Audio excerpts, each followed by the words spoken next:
Hey, well, thank you for coming, everyone. Bruce, we can go live. Bruce is going to be taping this for us on Facebook, right? I think it's going on Facebook, yes. not live. No, but no, not Facebook, taped. YouTube. YouTube. Welcome. Thank you for coming tonight. We have actually a brief presentation we're going to walk through, and then we're here to answer any questions, if you have them, regarding our strategic process and our strategic initiatives for the next 5 years. So you've all probably seen me send numerous communications out about our strategic plan. We finished it last year, and I'm going to walk you through the process a little bit, and we're implementing this year as year one. So this is our dashboard with our mission and our vision and strategic objectives. You can see our mission is to collaboratively create a safe, inclusive environment that empowers all learners through innovative teaching and learning to be lifelong active global citizens. And our vision is very simple, but we felt it is very key in this process. And actually, Barbara was in this process with us, and everyone up at the table here was involved in the strategic planning. Our vision is embark on your journey, personal, local, global. So we are embarking on our journey together in Holliston Public Schools. We have 4 arches you see on our dashboard: communication practices, social and emotional well-being, teaching and learning, and talent and resources.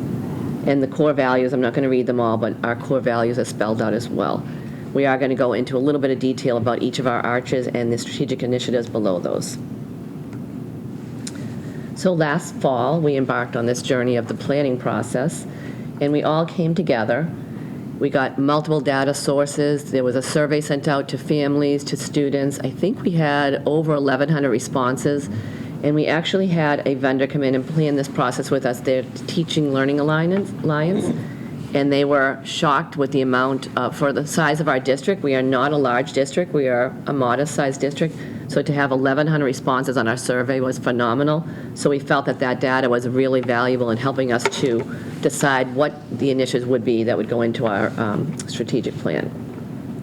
We also had 6 focus groups.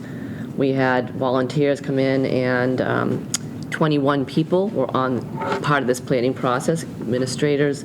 We had the town administrator, we had the select board chair at the time, we had 2 school committee members, we had 2 parents, 2 students, and again, everyone in this room, pretty much at this table, pretty much was involved in this process as well.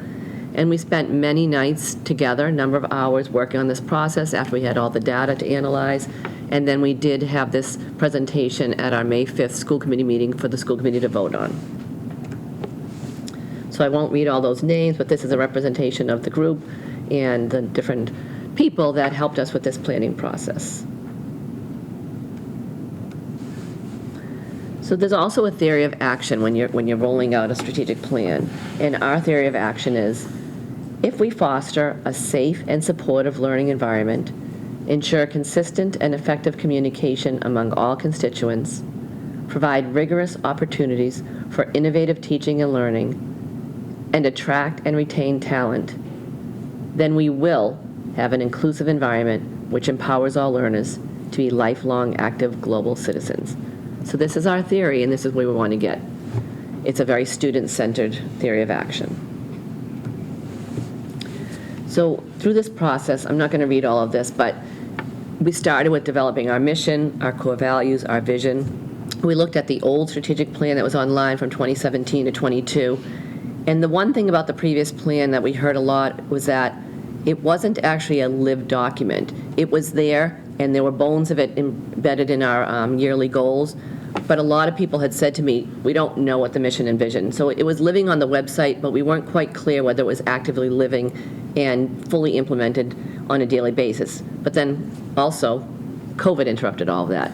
So we use that as our, let's look at what we already have, and then let's see what we can do better. So we spent the time first reviewing that, and then looking at the work that we needed to do now based on all the data that we had in front of us to try to assess also what the community wanted based on the feedback we got on the survey and all the focus groups as well. So these are the 4 arches that we came up with. I mentioned them already.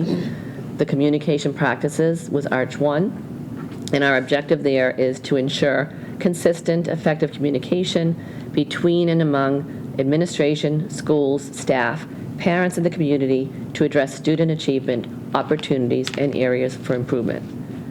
And then under social and emotional well-being, which we'll go into a little bit more detail about, that objective is to provide a safe and supportive learning and social environment where each member of the educational community can flourish in a respectful, inclusive, and productive environment.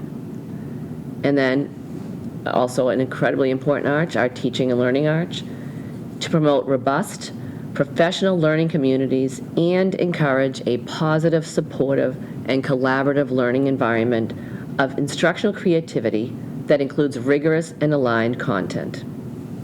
And finally, under talent and resources, our objectives include to attract, retain, and support professional, high-caliber, diverse staff, pre-K to 12 plus, to provide students opportunities to learn in a personalized, robust learning environment, and to increase financial support from existing sources and identify new and alternative sources of funding to improve our schools.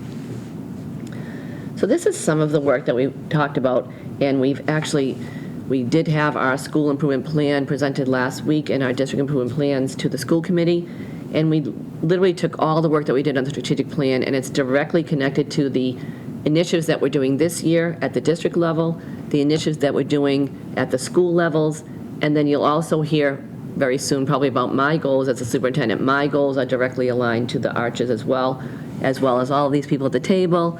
Our principals are aligning their goals directly to the strategic plan, and it was strongly recommended. We've already seen that many of our staff have already aligned their goals directly to the initiatives that are presented in here. So as a district, that is what we're focusing on. Pre-K to 12 plus, how do we line all the work that we're doing, and we're all moving in the same direction, because we know where we want to get at the end of the 5 years, and we're all moving in the same direction as our goal to get there.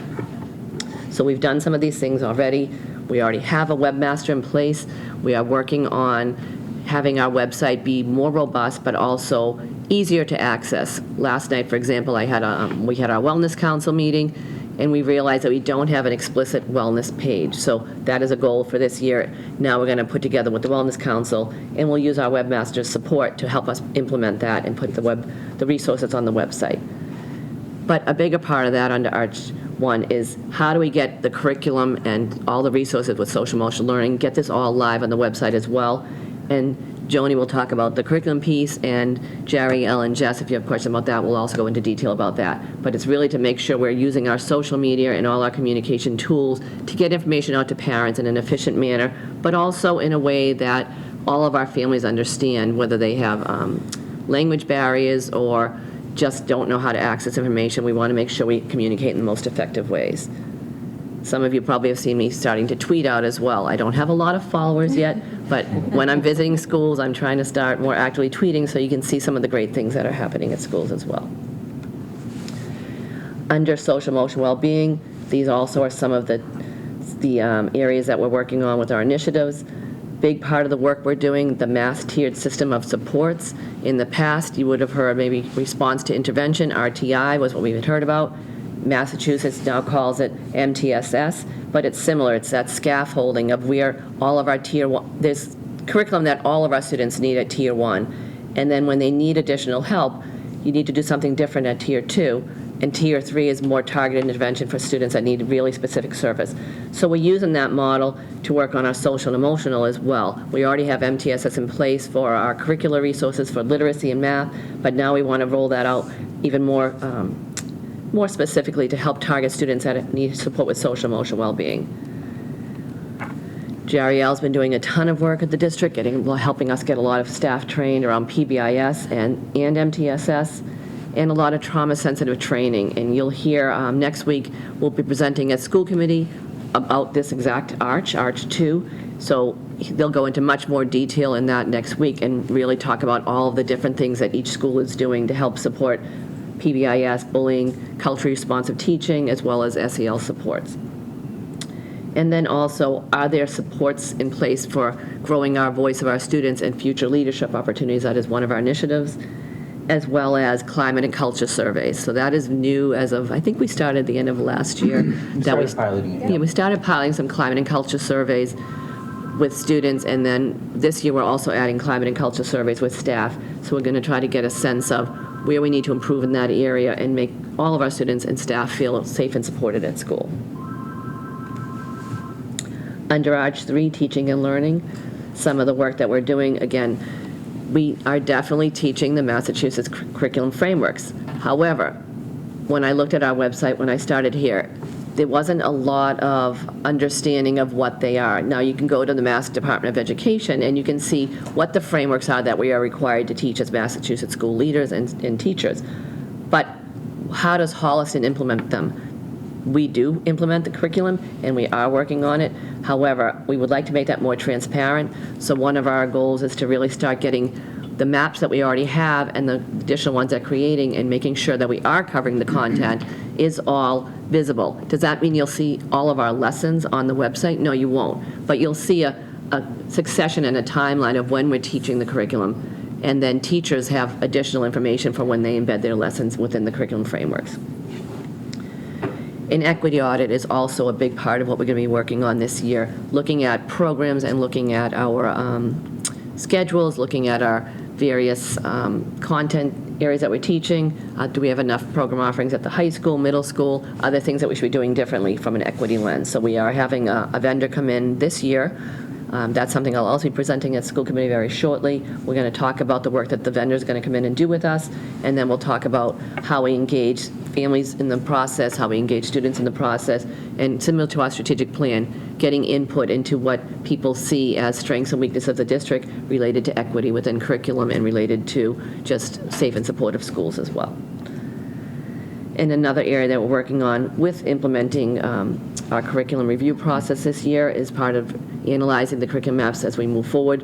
And then we, again, because of COVID, a lot of things paused. There was a 5-year process in place in the past where we would review, 1 year it might be math, 1 year it might be literacy, science, and social studies, so forth. And we've gotten away from that a little bit, so we are implementing a new curriculum review process, and math will be the curriculum area that we'll be reviewing, along with reviewing a review that actually happened for wellness 2 years ago, but again, that was during COVID, so now we have to look at that tool that we've already developed and see are there different things we have to bring into wellness. And then math, when we do that review process this year, we'll have a better understanding of what we need to change or adapt related to our pre-K to 12 math program. And secondary ELA. And secondary ELA as well, thank you. We're also, again, connecting all the dots here. So all of the work you'll see with our teachers and our professional development is going to be directly and explicitly aligned to this strategic plan as well. And my goal with the team, we're trying to develop a more long-term process. So we don't want our teachers to think that there's a one and done. If we've decided that we need to work on, for example, PBIS, that's not a one-year training. That's a multi-year process. So we'll be embedding that work.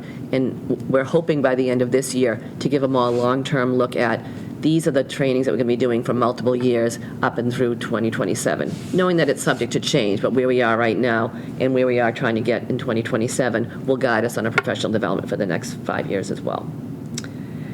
We're also doing a ton of work with technology and making sure that we have the most effective tools in place, that we are able to access curriculum effectively and access the frameworks and all the content through technology as well. And we're looking at our assessment tools. We'll be presenting out in November or December now? November, right? November we'll be presenting our, we're presenting on curriculum and assessment. So we'll be talking about this work and where we are planning to get by the end of the year more specifically at that time. And then we'll also be talking about the assessments that we've reviewed and whether it makes sense to be keeping the assessments we're doing. Some of the things you've heard us talk about is STAR assessment. Obviously, the state implements MCAS at certain years. We have DIBELS in the younger grades, so we already have a lot of assessment tools in place, and now it's going to be as part of our review process. Do we need them all? Are we duplicating efforts? Because we don't want more assessments. We want the assessments that help us guide instruction and guide our students for interventions as well. And then under Arch 4, Talent and Resources, we're really working hard to attract and retain staff. Now, you probably hear and see many articles. This is not a Holliston thing. It's been, the last 2 years have changed the playing field, for lack of better words. All districts are struggling to find people to come into education right now, and I think COVID has really put into people's minds that it's hard. This is hard work, and it got even harder when we were dealing with the remote and hybrid platforms. However, we're pretty fortunate here. We had almost a full staff starting the year. We did lose a few staff recently, which is unique.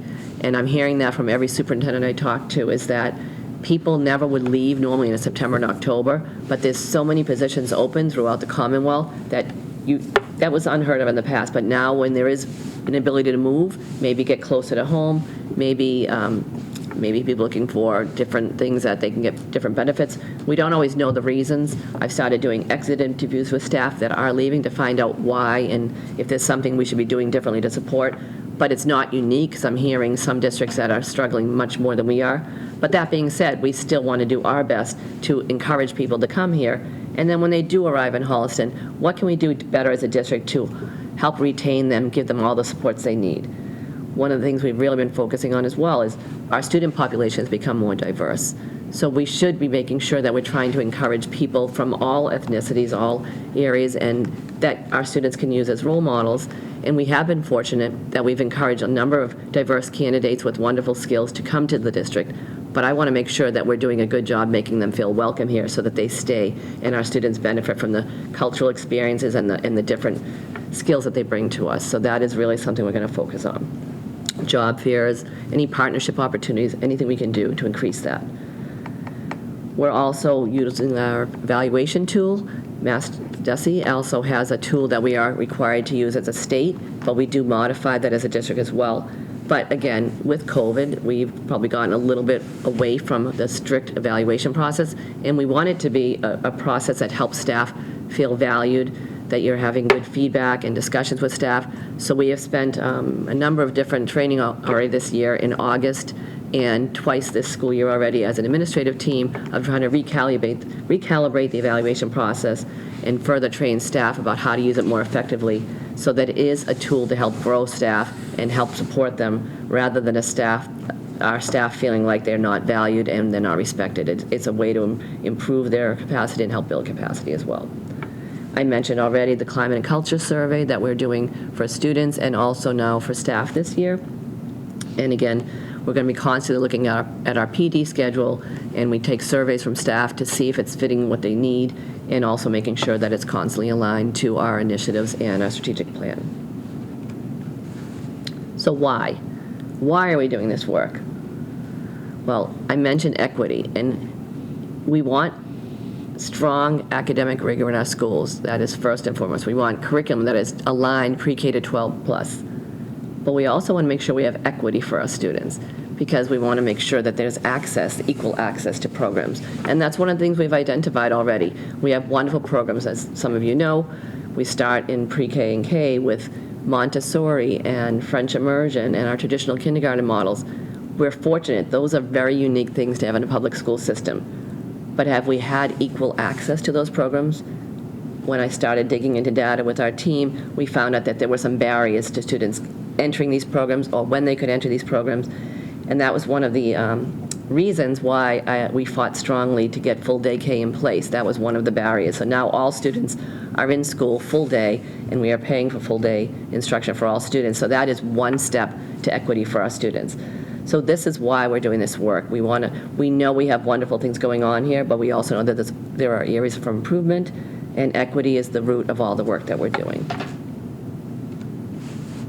So I mentioned the equity audit. Now that we have the strategic plan in place, let's look at some of the things that we already have, and are there things that we can improve upon as we move the initiatives forward. So what is the audit? It's a key component of comprehensive continuous improvement, and we're using a third-party vendor, as I mentioned, because we want a neutral party. It would be fine for us to go into classes and look at schedules. We've done all that work, and we have ideas, but to have someone come in from outside as a neutral party, I think it just helps us keep emotions out of the process as well, because sometimes when you're too close to it, it's hard to see what areas could be improved upon, so that neutrality is really important. So we're going to be partnering with L&P Educational Services. We just signed a contract with them, and they're in a consulting group, and they're actually a group of teachers. The parties that we've met with, they're either teachers currently or they were teachers. One is a director of ELL, so they have a large group of people that will be able to come in and fit our schedules and look at a lot of the things that we asked them in our strategic plan. That's part of the work we discussed as our strategic planning committee. How can we promote equity and belonging for students? We want to make sure that we are enabling leadership and staff to understand the why of this work and what the inequities are as they exist. And then they'll come in and present this work to our school committee and to our community. And then it's up to the community to decide where do we want to put our energy after that. They're not going to come in and tell us what to do. They're going to tell us what they recognize, and they'll make recommendations. And then we as a community and the school committee will also vote on what the next steps are as well. And it really goes back to looking at, just like we did the strategic plan, we're looking at tons of data to make these decisions, looking at what's effective student learning. And again, while we are very proud of the Holliston Public Schools that we have, where can we do better, and where can we make opportunities for all students in a diverse population and make all students feel safe and supported as well. So I'm not going to read all of that, but this is just the general understanding of what the equity audit will look like. And you might have seen this theme come up before. This is a theme we had last year and into this year. Our goal is to build bridges to equity together. How do we make all of our staff, our students, our community, our family, that interconnected model, that we feel like this is not just a school, this is a community. And how do we also get out into the bigger community? Because it's the work that we're doing here in the schools is not just the work of the schools. Some of you have already heard us sending out emails about hate language and racist speech that happened again this week. So there's clearly more work that needs to be done. How do we educate our students to make all of our students feel welcome in this community? And it's bigger than us. We're here to learn with you and hear from you, but it's bigger than us, and we need the help of our full community to move this work forward and to make a better school system for our students. So I'm going to pause there and see what questions you might have. Stacy. That's probably not on. Can you just take a step back and go through some of the jargon and what the words mean? So what is DESE? What is PBIS? Yes. What is ELL? We take for granted because we send so many things out. Sure. So MTSS is the Mass Tiered System of Supports. And I mentioned response to intervention, which some of you may have heard in the past. Mass Tiered Systems of Supports is pretty much identical to that model. It's really building what do all students need at Tier 1, then at Tier 2, what do some students need, and then a very small group of students at the top need a more targeted, specific intervention. So it's looking at that lens of really trying to target instruction for the needs of students. PBIS is Positive Behavioral Intervention Systems, and I will let Jeriel talk a little bit about that if you want to hear more specifically about that. What was the other one you asked me? Was DESE. Oh, DESE.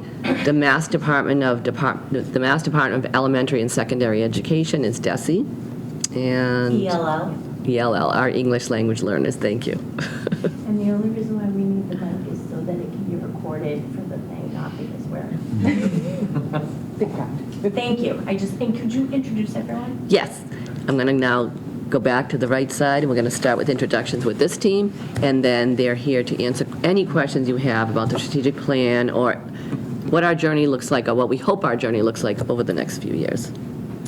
I am Jess Beatty, Interim Director of Student Services, and I fall under ARCH 2 and 3 regarding student services. Hello, my name is Jerry Overnay. I'm the Director of SEL and Equity. And although in many ways a lot of the work I lead falls in ARCH 2, I think a lot of the work that I touch falls across all arches. Hi, I'm Joni Menard, Assistant Superintendent for Curriculum and Instruction. My main ARCH is ARCH 3, but I also have components from 1 and 4. I'm Keith Boudet. I'm the Assistant Superintendent of Finance and Operations, primarily in ARCH 4, but again, when it deals with finance, it goes kind of everywhere. So. And I'm Susan Kuska, the superintendent, and missing tonight because we have a Situation. situation at one of our buildings. So Dan McLeod is our, Director Director of of Technology. I know, I Technology always and say it Digital right. Learning. I always say digital literacy. Director of Technology and Digital Learning, and he was hoping to be here tonight because this, including Dan, is our central leadership team. Thank you all for coming. Have a nice evening. Does anyone have any questions that? Hello, Barbara Ryan. Thank you so much for your time and this amazing effort for our children and our community. I have a couple of questions, but I think I'll start with the equity audit.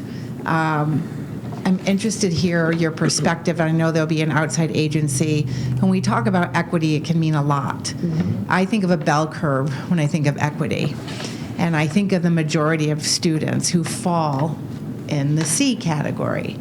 And sometimes there's a lot of tension on either end of that spectrum.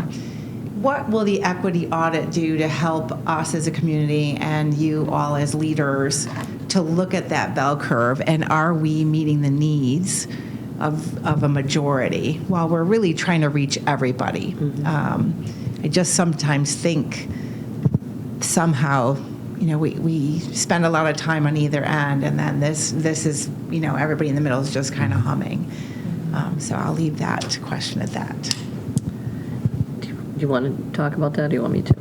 Sure.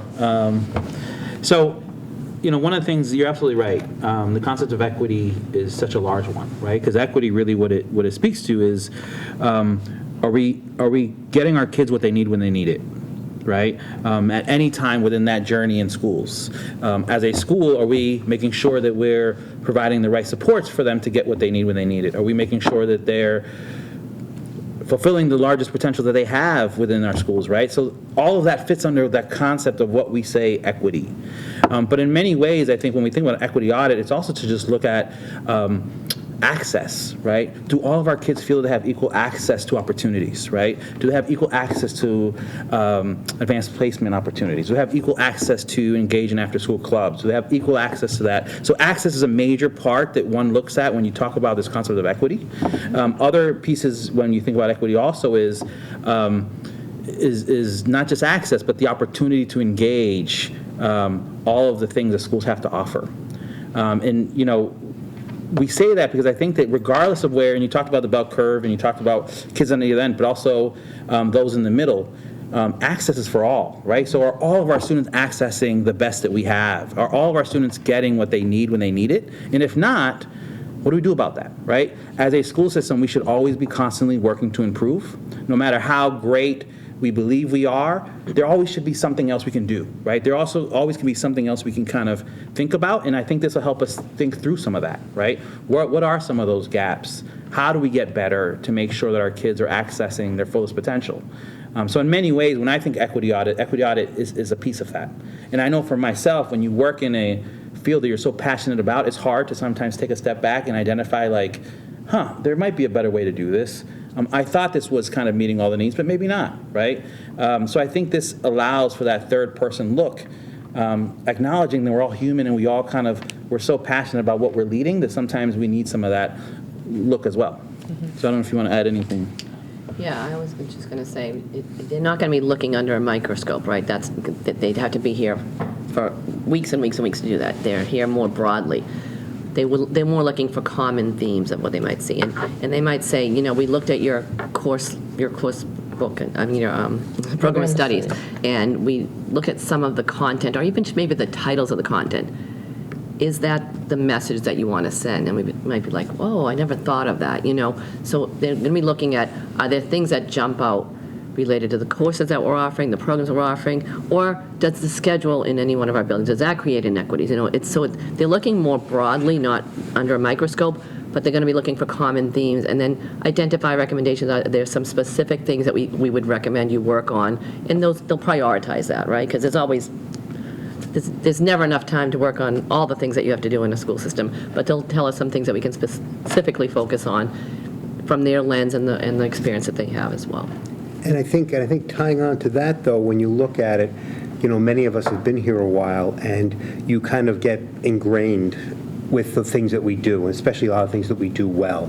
But having that third party come in can identify some of the roadblocks that we may have for students to be able to access some of these things. And again, we've assumed that, oh, no, it's okay, anybody can do that. But again, it's just because we've been doing it for so long. And every year, I mean, it's a whole different cohort of children every year. And so it's it's that piece. That's where the third-party thing, bringing that outside person in is so critical in this for us, because we wouldn't be doing it if we thought it was wrong. I mean, that's the initial assumption you always have to make. But again, it may not be to somebody from outside the right thing, and then we'd have that discussion with them about it. And are there things we can do, to remedy it? The last thing that I thought about, one of the things we are clear about is that as they come in and look at what we have, it's also in direct support to strategic plan, right? So any recommendations coming forward out of this should equally be to propel our arches. So it's not so it shouldn't be an additional thing. It should be, these are some ways to continue to move in a strategic way our arches. So the other piece that we're also clear about is it has to be connected to what we're saying we're going to do in the next 5 years and to help us propel in that direction. And some of those things have already been embedded. If you look at Arch 3 under Strategic Initiative 2, it's talking about examining all current and school district schedules, programs, and course offerings, and it goes through a lot of things. So we had already embedded that in to go to their points. Yeah. Thank you. My second question, if I may, and not for specificity, but have you learned anything new in these exit interviews, and are people willing to tell you why they're leaving? I haven't had a lot of them yet, because some of it came up so quickly. I've had a couple. So, no, I don't have a common theme that I'm learning. However, I happen to be I'm the chair of the board for the Accept Collaborative. So yesterday when I was at my board meeting, because similarly Accept is having the same struggles, the districts surrounding have the same struggles, we're calling each other. And one of the things I said, I called another district saying, why is your staff member leaving? I don't want to poach from you, because this is not how we fill a hole here, we take a hole there, and that they're students too. So it's such I've never seen this before in all my 28 years in education, where you just wouldn't leave this time of year, but people are burnt out and want to see where the grass is greener is what I think, that it might be greener somewhere else. And then I've already heard from some of my superintendent colleagues yesterday, some of the staff that exited recently, they left their districts after many years, and it's now October, and can I come back? So I think there's just if you read this somewhat, I've been reading a lot of the articles that I see come through different venues, and if you read, there's a sense of dissatisfaction with the educational environment right now. So we, as an administration, are thinking, what can we do more to support staff? And that's what I've been asking. What could we have done to support you differently? I mean, sometimes the reason is straightforward. Right. I found something closer to home. Now, normally it'd say, in October, that never happened before, but it's happening now because, again, people some communities are very desperate for, if you look at some of the communities nearby, they have 30, 40 positions open. We're not there. We have a smaller number. But because they're doing things like sign-on bonuses, I mean, there's a lot of stuff that never happened before. So some of it is just the nature of that, and they're finding opportunities closer to home. But some of it is people feel, I'm not feeling supported. And I did ask, what can we do differently? And I'm not getting an answer to that. So if you can tell me the what that you need, I'll try to give it to you. But it's not tangible yet because it's just, I think it's the environment that we're in right now, and the political unrest, the community unrest, not Holliston, but the bigger global community. And I think people are just tired. There's so many more openings, too. That's the thing. You never had that happen You're a before. social studies Yeah. teacher, and you've been in your district, and all of a sudden something opens up, 2 miles from your house instead of 20 miles from your house. That wasn't there before because some social studies teacher in another district said, I'm done. I'm done. And that's, And I also wanted, I'm not picking on social studies teachers. They're typically wing, so. but we also had, I heard of a number of college students that paused their education, so I haven't even delved into that, but I mean, that could be part of it too. Did they postpone graduation? So that's a higher ed question that I haven't even thought to ask yet, but. Yeah, I think this came up last night at CPAC as well, because I think, knowing that I worked in the middle school for so long, and there's been some teachers that left this year, and what is that big why, right? And I think that they're hitting it right on the head is, I think, in knowing most of the educators that, or most, there's only been 3, but that have left, it really is due to family circumstances, or this work is really hard now digging out from under COVID and just deciding maybe I'm going to try and do something else. Maybe along the same lines in a similar field, but not necessarily in a school setting. So, but it is coming down to how do we support them and what can we do to relieve some of the teacher staff burnout and to help them through. So it's a lot of things we're reflecting on. And how do we remind people why we went into this Yeah. to begin with, I can tell you from my experience, I mean, it was hard walking into Holliston, interim superintendent, also in COVID. Yeah. And by the way, in 2 weeks, give us a reopening plan. You didn't give me an exact deadline, but I mean, that's the reality, like that's a high burnout situation. However, I ground myself in, I went into this 28 years ago because I care about children. I want to make a difference. So how do we help people remember the why of why they went into this?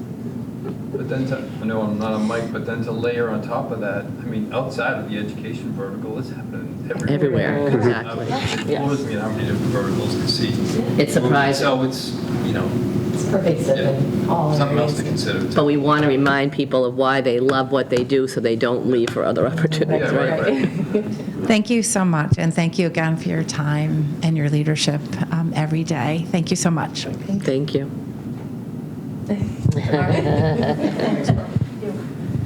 Hi, my name's Mark.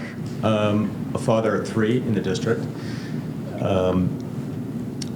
I'm relatively new in the district. We moved here in 2019, coming from Newton, and play into all the stereotypes. A little smug. That's a really good district. Everybody knows about it. What's going to happen in Holliston. So, I want to echo Barbara's thanks. Actually, I think this is completely under the radar. There's far more innovation that's already here. Staying in touch with some former neighbors when the pandemic hit, that district was scrambling to figure out how to deploy Chromebooks. Holliston already has them. I could go on and on. Please do. So I just wanted to say thank you first. But in addition to that, it's great to see a plan. I'm interested in knowing if there are already target outcomes. Like, give me 3 top KPIs. Anything that's a little bit prescriptive. And there's a great plan. I see all the intent. But before the consultants come, do we already know what we're trying to achieve? Have we identified in our own group some inequities related to the equity audit piece? Measurable. KPIs. Real specific outcomes. Yes, I would say we have. And that was one of the reasons that we brought that forth to have that discussion with, is this something we want to embed in our strategic initiative? So measurable outcomes specifically, I would say, with the lens of equity, we have seen some decline. So this was prior to COVID, right? People, unfortunately, or fortunately, however you want to look at it, there are some public data sources, and MCAS is one of those. So while I'm not someone that is always looking at MCAS, it is one of our data sources, right?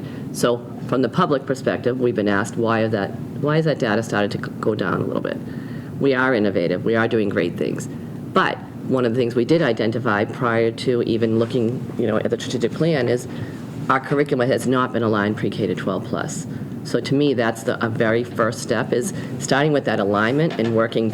Do we have curriculum maps? Yes. Do we have them consistently? No.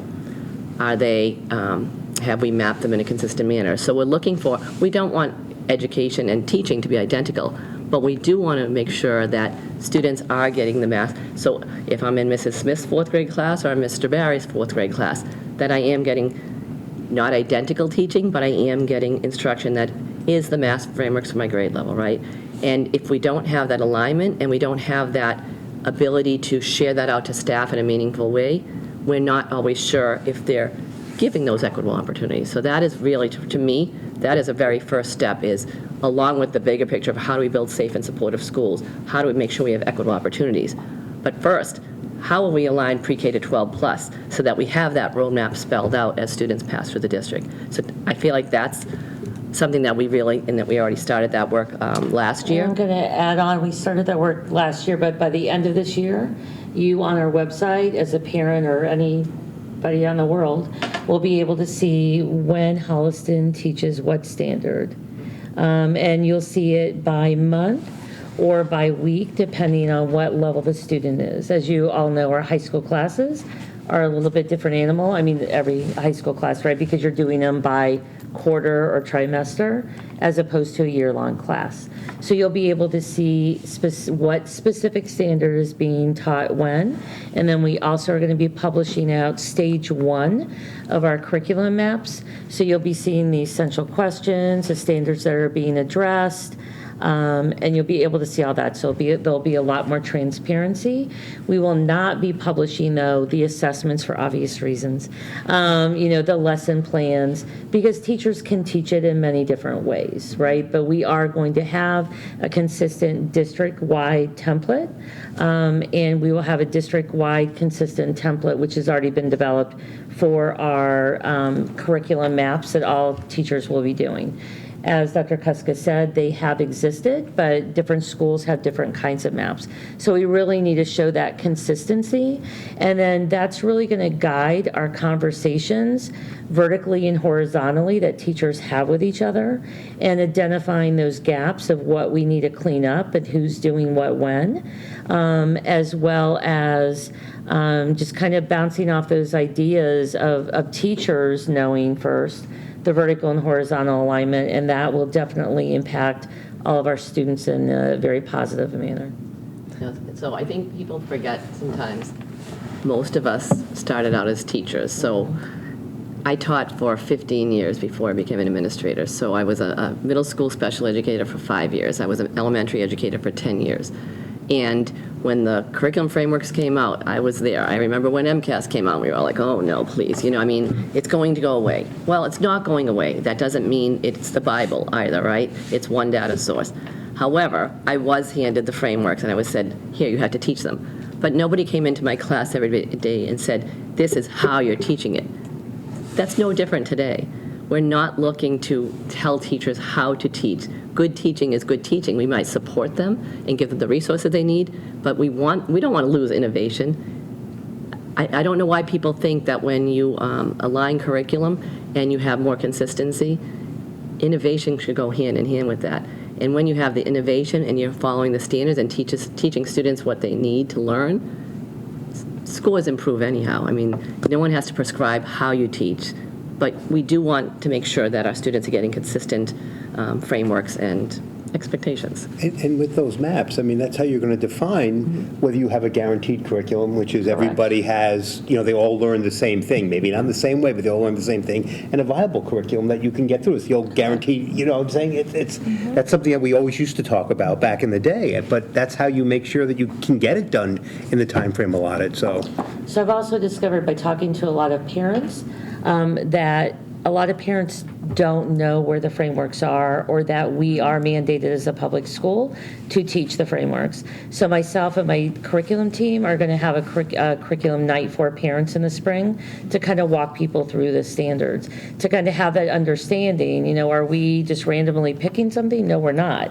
We are following the guided direction of the state, in every subject. So we will be holding that night for information for everybody. And we'll tape it so it can be on the website too. I mean, more explicit about I that. think one of the things that they're not thinking about at the moment is these different assessments that that are being used, especially the STAR assessment. The middle school in particular gave very specific examples last spring, the end of the school year, on how they were looking to see, if students moved from, I forget what the ratings are, but, proficient, above proficient, higher than proficiency. Growth this way is growth. So I think the middle school in particular did a really good job of using the STAR assessments to determine if the interventions that they implemented last year were working to help bring students progress, through literacy and math. Yeah. Jess can speak to it way better than I can. You did great. I'm a little Because the STAR assessment is a benchmark, so that's why people have asked us, why are you doing that? They measure different things. So it's a benchmark. Where are our students entering? Doesn't mean it's where they left the following year. We've had summer regression potentially, but where are they in September? And then looking at where they're green, red, yellow. So where do I want to focus on for those students? Because it helps us to individualize instruction for them, even though we're teaching the core. That helps us also develop what we need in Tier 2 and Tier 3. So that's why we implemented that. Did you want to speak to that? I was going to add to the conversation relative to the end result, or what we should look for. And I think I'm trying to keep in mind my title of interim and not rush too quickly. But my team behind me, my student support team behind me is like, let's do this, let's do that. Is that we also need to align our services, right? And so if we're talking about equity for all students, then it's really aligning our services and what that looks like. How are we qualifying and determining a level of need for a student from pre-K all the way to 12 plus? And that should be pretty predictable for a family, right down to our continuum programs and what those look like. So that as a student, and we call it a continuum because they can stay in or move out, right? But as we progress from building to building, it's pretty predictable relative to what that student should receive, where they can go, how are we engaging them, what do the services look like within there, what are the staffing needs. So I think that that's a really important part that we can't lose sight of when we talk about equity for all students, is we certainly don't want a student's day to be disrupted or missed out on something because they need a service.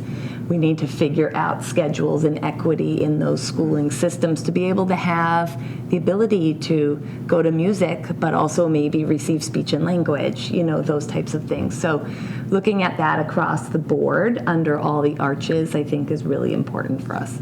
Yeah, and I also we've had a couple of really crappy, that's not a good word to use on TV, but we've had a couple of we all have. This is an opportunity. Let's not lose any more time. Let's see what our students need. Let's see where we can be better. Does it mean that we don't think we're great? No. And if everything's perfect, then we don't need to do anything, right? We'll just stay status quo. Yeah. But the world doesn't exist that way. The classrooms that I taught in when I first started teaching up to 9 years ago don't exist anymore. They shouldn't, right? Because our students learn differently. We learn differently. The culture is differently. The environment is differently. There's social media. So I can't sit in a classroom and teach the way I did when I started teaching. We have to be more innovative. So I hope people don't ever take away that we're trying to lose innovation. That's certainly not my goal. I want to be as innovative. And innovative schools are rigorous schools that have high expectations for students. And I'm going to add to that, our January PD is a full day PD, and we're bringing back, and Holliston used to have it pre-pandemic, you would know more. We are going to have a day where teachers share best practices or things they discovered with other teachers. So it's peers teaching peers, which is extremely powerful. It's giving the opportunity for our teachers to shine and also share with their colleagues, and they really value that. So we're definitely showcasing our teachers and showcasing what they've gained over pandemic and different strategies. The world has changed. And so different strategies they're using. I taught for many years, just like Dr. Kuska did. I taught for 11 years, and the classroom is definitely not the same as when I was there. So it's, we are looking at how to improve all the time, but it's not, we're looking to our experts to help I think to piggyback on that, Joni, too, is which is nice this year, is we're adding paraprofessionals into that teaching practice, important. Right? Yes. So it's really important there in the front lines of student supports, in that they will be part of some of our professional development days, so they get that training and expertise. and how to best help students too. So I think we're looking at it from the whole child perspective, which is really a great thing. And that goes to equity, right? And we had a big ask from the peers and the staff about safety training, and just because of what's been going on in the world, because there was not opportunities for the district to hear everything all at once at the same time. So Dr. Kuska and Jess worked with the police department and the fire department to develop training, and people were so appreciative of that. Yeah, I think that was the first time. I've been we sitting all on heard the the same. safety committee for many, many years, and this was the first time. It was a big leap for Dr. Kuska to take, to have the entire Holliston Public Schools staff, to include maintenance and every single person, hear the same message on how to keep our kids safe and how to keep each other safe. We went through protocols, and we have every building doing drills, and I just think that that is another way that lends to our communication and supporting all students and staff. So. Well, during the pandemic, those of you who were here heard me or saw me in my weekly communications. How many times did I say, it takes a village and we're in this together, right? So we are, and that's the message we want here. This is a united group here as a district. I'm very lucky to have the district leadership team I have, and that is the message we want, that we're all here to support staff together. It's not often that you do see a superintendent or an assistant superintendent doing PD with staff.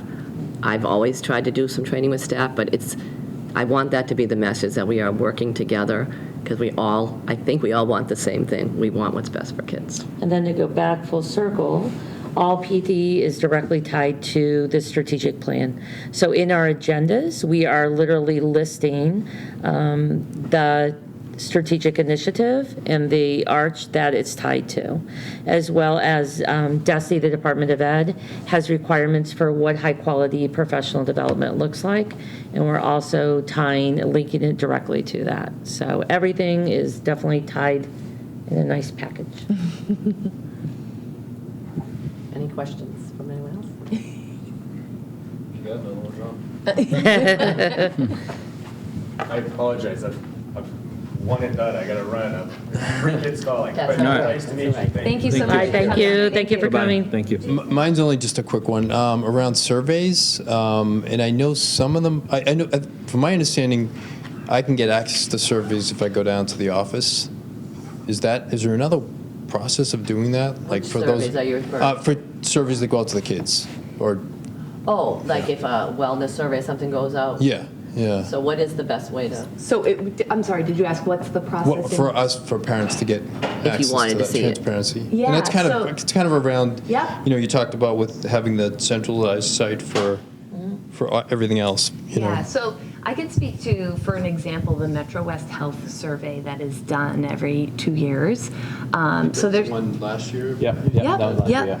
So there are specific protocols around allowing surveys just for, the purity of it, to not put it out in the community. So what we have designed for surveys moving forward, pretty much for the most part, anything that's really delicate information, is to provide those surveys in the copy of every main office of every building where the students are going to take it, usually about the week prior to the survey, maybe a little bit ahead of that, so that parents can come in and look at that and then ask questions. So if it's, more around SEL, then they might be able to then sit down with either building administration or that counseling staff in that building to further ask questions.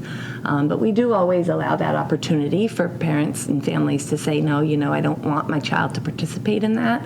But it is important for them to see what their child's going to be asked and be able to help with I that. think at minimum, just Yep. because it lessens the anxiety that people have, or the misperception they may have, or whatever.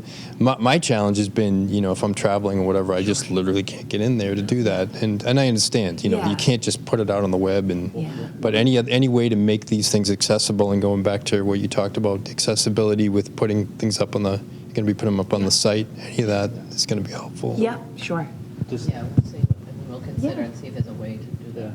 One of the things that, so yes, we'll be standardizing like the availability of it, but also usually we'll come out with some type of statement or a letter to families to let them know here's what we're doing and here's why. right? So that people can understand what we're asking about within that survey. But also, I think the other piece, and we're trying to build into standard practice, is also come back to the community and share, here's what we found, right? Of course, no names, but here's what our kids are saying. Here's what our staff are saying. Here's now what the actions we want to take in result of that. I think that oftentimes, and I'm newer to Holliston, but in community, sometimes we do surveys and we never know what happened with it, which then also feels like this sense of like, what was that for? What was it used, right? So I think the other piece, and that as we move forward and start to standardize some of this work, right, it becomes part of the culture of what we do, especially if people get to see why we're doing it, what did kids have to say, and what actions are we taking, right? So I think that starts to provide that clarity and the purpose for, right? But if we do something and then we don't share why, and we don't share results, then we kind of make all kinds of reasons or rationales as to what. So that can be expected also as we move forward. Well, and also we need to clarify for families what's a Holliston survey versus mood check versus Metro West Youth Risk Behavior. Right. Right. And Jeriel can talk to this more. Last spring, we had a data dialogue discussion that included educators, administrators, community members like public safety, like council on, like I think it was everyone, different family, youth and family. I participated, and we looked at all of the different data that we had pulled last year, and we talked about some things that we want to do this year.